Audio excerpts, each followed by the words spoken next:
ఇప్పుడు వరకు మీకు పాన్ కార్డ్ లేదా? అయితే ఇదే మీకు లాస్ట్ అవకాశం. మార్చి 31 లోపు పాన్ కార్డు చేయించుకోండి. లేదంటే ఏప్రిల్ 1 నుంచి పాన్ కార్డ్ చేయించుకోవాలన్న కొత్త రూల్స్ రెగ్యులేషన్స్ వచ్చాయి.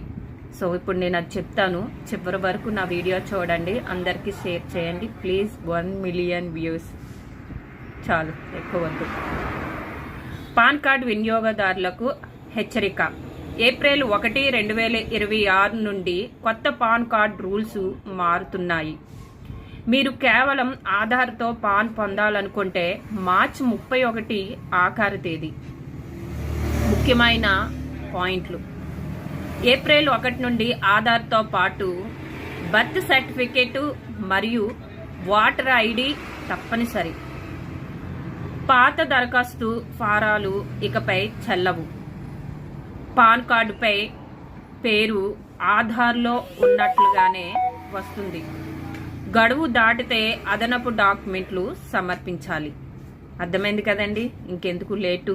ఎవరికైతే పాన్ లేదో వాళ్ళందరూ కూడా మార్చి 31 లోపు పాన్ చేంజ్ చేసుకోండి.